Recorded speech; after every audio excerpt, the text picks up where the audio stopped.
कहते हैं कर्मों का फल भोगना पड़ता है।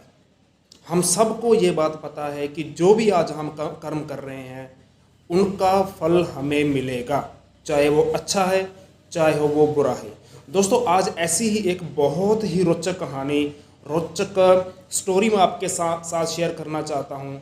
और इस स्टोरी को सुनकर आपको लगेगा कि हाँ, जो हम काम कर रहे हैं हम सिर्फ अपने स्वार्थ के लिए कर रहे हैं और हमें ऐसा नहीं करना चाहिए।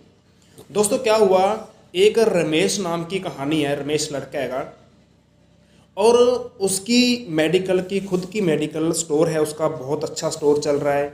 और मेडिकल स्टोर से उसने इतनी कमाई की, इतना पैसा कमाया, क्योंकि आप सबको पता ही है कि मेडिकल स्टोर में क्या होता है कि मतलब कि मेडिसिन 20-30 रुपए की होती है और 100 रुपये 80 रुपये की बड़े आराम से बिक जाती है। तो सभी को आपको पता ही है।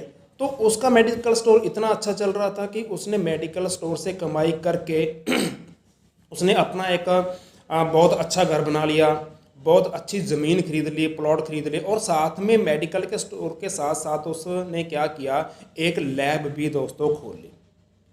अच्छा पैसा था बंदे के पास, सब कुछ था।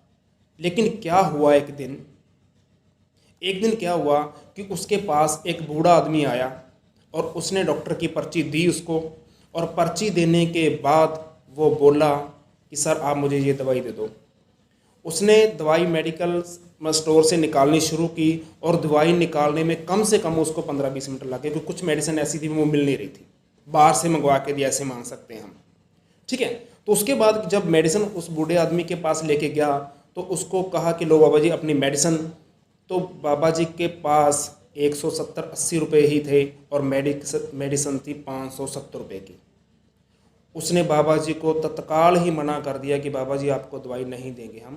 बाबा जी ने बड़ी मिन्नत की, रिक्वेस्ट की कि आप मुझे ये मेडिसिन दे दो, मेरी पत्नी बहुत बीमार है और मैं उनको ऐसे हाल में मरते हुए नहीं देख सकता।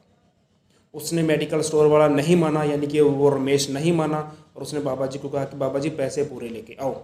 तो वहाँ पे एक सज्जन आदमी खड़ा था और उस सज्जन आदमी ने कहा कि पैसे मैं दे देता हूँ, आप इन बाबा जी को दवाई दे दो। लेकिन उसके कान पर फिर भी जू नहीं सरकी कि एक दूसरा आदमी हेल्प कर रहा है। तो उसने मेडिसिन बाबा जी ने ली और वो चला गया, पैसे उसको उसके मिल गए।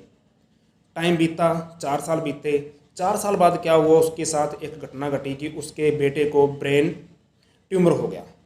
ब्रेन ट्यूमर हो गया तो वो डॉक्टरों के पास लेके गया, काफ़ी टाइम मतलब कि उनका पैसा उस बीमारी में लग गया, इलाज करवाने में लग गया, लेकिन उसके बेटे का इलाज नहीं हुआ। 4 साल बाद जब प्लॉट भी बिक गए, ज़मीन भी बिक गई, मेडिकल भी मतलब ऐसे मान लो 20-30% काम रह गया, और उसके बाद उसकी लैब भी बिक चुकी थी। सब कुछ बिकने के बाद 4 साल बाद, फिर उसके 4 साल बाद, 5 साल बाद डॉक्टर ने क्या कहा कि आप अपने बेटे को घर पर ले जाकर सेवा करो। वो घर पर ले आए और कुछ टाइम बाद ही उसके बेटे की हो गई मौत। वो बड़ा शौक हुआ और उसके 3 साल बाद ही खुद के उसको पैरालाइसिस हो गया। पैरालाइसिस जब उसको हो गया तो उसने क्या किया कि कुछ मेडिसिन वगैरह ली, आसपास डॉक्टरों से ली, डॉक्टरों को दिखाया। लेने के बाद जब थोड़ा चलने के लायक हुआ तो उसने इंजेक्शन लेने के लिए वो मेडिकल स्टोर पर गया। वो इंजेक्शन की कीमत सिर्फ और सिर्फ 100 रुपये थी, लेकिन मेडिकल वाला उसे 700 रुपये कह रहा था। अब उसको बड़ा दुख हुआ क्योंकि इंजेक्शन तो 100 रुपये का था, लेकिन वो 700 रुपये वसूल करने के लिए कह रहा था कि 700 रुपये दो, नहीं इंजेक्शन नहीं मिलेगा, और वो खाली हाथ वहाँ से वापस आ गया।